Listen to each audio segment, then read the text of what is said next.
Hello, this is Malayalam tutorials. Malayalam ട്യൂട്ടോറിയൽസിന് മറ്റൊരു അധ്യായത്തിലേക്ക് കൂടി സ്വാഗതം. ഈ വീഡിയോയിൽ നമ്മൾ ബൂട്ട് സ്ട്രാപ്പിലെ അക്കോർഡിയൻ, നമ്മൾ നേരത്തെ പറഞ്ഞിരുന്നു അക്കോർഡിയനെ കുറിച്ച് സംസാരിക്കുന്നു. നമ്മൾ കൊളാപ്സിബിളിനെ കുറിച്ച് പറഞ്ഞു. കൊളാപ്സിബിളിന്റെ കുറച്ചും കൂടെ ഡെവലപ്ഡ് ആയിട്ടുള്ള ഒരു വേർഷനാണ് അക്കോർഡിയൻ എന്ന് പറയുന്നത്. ഒന്നുമില്ല, ഒരു 2 ക്ലാസ്സുകൾ നമ്മൾ എക്സ്ട്രാ ആഡ് ചെയ്യും, അതോടുകൂടെ അതിന്റെ സ്വഭാവം മാറുന്നുള്ളതാണ്. നേരത്തെ പറഞ്ഞ കാര്യം തന്നെയാണ്, പക്ഷെ ഒന്നുകൂടെ അറേഞ്ച്ഡ് ആണ്, കുറച്ചും കൂടെ ഇൻട്രസ്റ്റിംഗ് ആണ്. നമുക്ക് നോക്കാം. നമ്മൾ നേരത്തെ ക്രിയേറ്റ് ചെയ്ത പോലെ തന്നെ ഒരു പാനൽ നമുക്ക് ക്രിയേറ്റ് ചെയ്യാം. Panel default.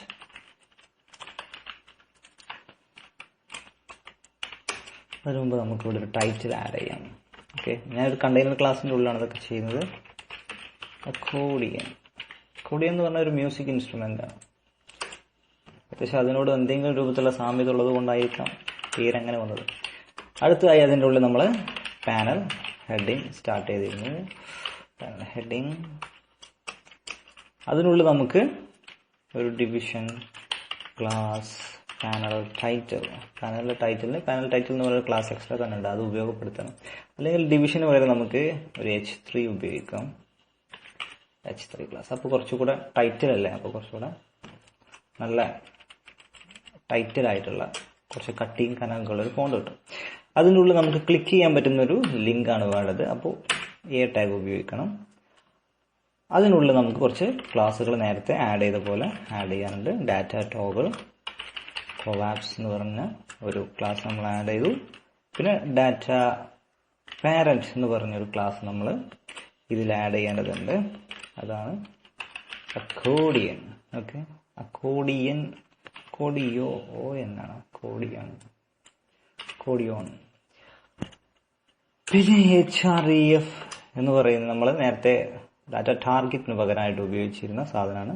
അപ്പൊ നമ്മൾ ഇവിടെ ഒരു ലിങ്കിൽ ഒരു ID നമ്മളവിടെ കൊടുക്കണം. ഓക്കെ, അതിനുള്ളിൽ നമുക്ക് എന്താണോ അതിനുള്ളിൽ എഴുതി കാണിക്കേണ്ട ടെക്സ്റ്റ് അത് എഴുതണം.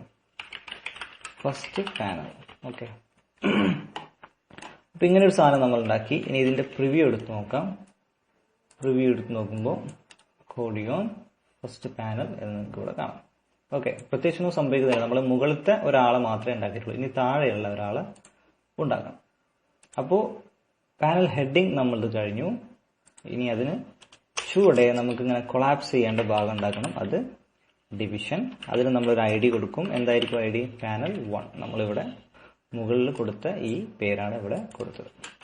പിന്നെ ക്ലാസ് നമ്മൾ കൊടുക്കണം പാനൽ കൊളാപ്സ്. ഇതൊക്കെ നമ്മൾ നേരത്തെ പറഞ്ഞതാണ് കൊളാപ്സ്. ഓക്കെ,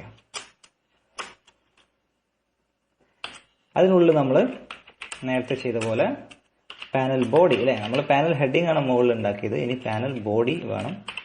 പാനൽ ബോഡി, അതിനുള്ളിലാണ് നമ്മളെ ടെക്സ്റ്റുകൾ മുഴുവൻ വരിക.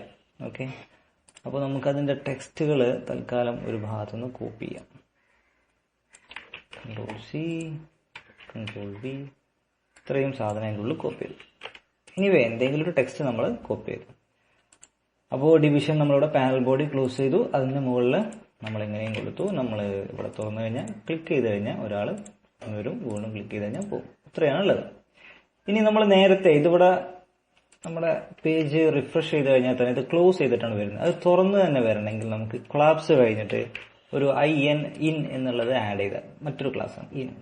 അപ്പൊ നമ്മളിവിടെ നോക്കിക്കഴിഞ്ഞാൽ ഫസ്റ്റ് മുതൽ ഇത് തുറന്നിരിക്കും. പിന്നെ നമ്മൾ ക്ലോസ് ചെയ്യുമ്പോഴാണ് ഇത് ക്ലോസ് ആകും. ഓക്കെ, ഇനി നമുക്ക് ആ ഒരു അക്കോർഡിയൻ ക്രിയേറ്റ് ചെയ്യാൻ ഒന്നിലധികം പാനലുകൾ ആവശ്യമുണ്ട്. അപ്പൊ ഇതാണല്ലോ നമ്മളിപ്പോ ടോട്ടലായിട്ട് ചെയ്തത് അല്ലെ. ഇവിടെ ഇത് മുതൽ ഇത് വരെയാണ് ഒരു പാനൽ. നമ്മൾ എന്ത് ചെയ്യുന്നു, അത് മുഴുവൻ കോപ്പി എടുക്കുന്നു, എന്നിട്ട് അത് പേസ്റ്റ് ചെയ്യുന്നു, വീണ്ടും പേസ്റ്റ് ചെയ്യും. അങ്ങനെ 3 ക്രിയേറ്റ് ചെയ്തു. ഇനി ഇവിടെ തുറന്നു കഴിഞ്ഞാൽ 3 പാനലുകൾ നിങ്ങൾക്ക് കാണാം, കണ്ടോ. പക്ഷെ നമ്മൾ ക്ലിക്ക് ചെയ്യുമ്പോൾ ഫസ്റ്റ് പാനലാണ് ക്ലോസ് ചെയ്യുന്നത്. അതെന്തുകൊണ്ടാണെന്ന് ചോദിച്ചാൽ എല്ലാ പാനലിന്റെയും ID ഒന്ന് തന്നെയാണ് നമ്മൾ കൊടുത്തിട്ടുള്ളത്. പാനൽ 1 അത് തന്നെയാണ് ഇവിടെയും പാനൽ 1 ഒക്കെ വന്നിട്ടുള്ളത്. അപ്പൊ അത് നമ്മൾ മാറ്റിയത് ചിലത് ഒന്ന് പാനൽ 2 ആക്കണം. ഇത് രണ്ടും പാനൽ 2 ആക്കി, ഇത് രണ്ടും പാനൽ 3 ആക്കി. ഓക്കെ, ഇനി വീണ്ടും നമ്മൾ റിഫ്രഷ് ചെയ്ത് നോക്കുക. അപ്പൊ അത് ക്ലോസ് ആയി, ഇത് ക്ലോസ് ആയി. ഇനി 3 ഒരുമിച്ച് തുറന്നു നിൽക്കുന്നുണ്ട്. അതൊരു പാനൽ കോഡിയനെ സംബന്ധിച്ചിടത്തോളം അങ്ങനെയല്ല വരിക. ഏതെങ്കിലും ഒന്ന് ഒരു സമയം തുറന്നിരിക്കുക, അങ്ങനെയാണ്. അപ്പോൾ രണ്ടെണ്ണത്തിൽ നമുക്ക് IN ക്ലാസ് ഒഴിവാക്കാം. അപ്പോൾ നമ്മൾ റിഫ്രഷ് ചെയ്ത് നോക്കുക. അപ്പോൾ ഫസ്റ്റ് മാത്രം തുറക്കും അല്ലേ. ഇത് തുറന്നു കഴിഞ്ഞാൽ ഇത് തുറക്കും, ഇത് ക്ലോസ് ചെയ്ത്. ഇനി നമുക്ക് അക്കോർഡിയന്റെ സ്വഭാവം എന്താ? ഏതെങ്കിലും ഒന്ന് തുറന്നു കഴിഞ്ഞാൽ മറ്റേതെല്ലാം ക്ലോസ് ആവും, താനേ ക്ലോസ് ആവും. ഏതെങ്കിലും ഒന്ന് തുറന്നു കഴിഞ്ഞാൽ ബാക്കി എപ്പോഴും ഒന്ന് മാത്രമേ തുറന്നിരിക്കുള്ളൂ. അപ്പൊ അങ്ങനെയാവണമെങ്കിൽ നമ്മൾ ഈ 3 ക്ലാസ്സുകൾ ഉണ്ടല്ലോ, നമ്മളിതിനെ ഫോൾഡ് ചെയ്ത് വെച്ചാൽ ഈ 3 പാനലുകളെ മറ്റൊരു ഡിവിഷന്റെ ഉള്ളിലേക്ക് മാറ്റണം. ആ ഡിവിഷന്റെ ക്ലാസ് എന്താണെന്നറിയാം? പാനൽ ഗ്രൂപ്പാണ്. അതായത് ഈ 3 പാനലുകളെയും നമ്മളൊരു ഗ്രൂപ്പിലേക്ക് കൊണ്ടുവന്നു. എന്നിട്ട് അതിനൊരു ID നമ്മൾ കൊടുത്തു. ID = അക്കോർഡിയോൺ. ഓക്കെ, ID കൊടുത്തു. എന്നിട്ട് ഈ ഡിവിഷൻ താഴേക്ക് ഇവിടെ കൊടുക്കും.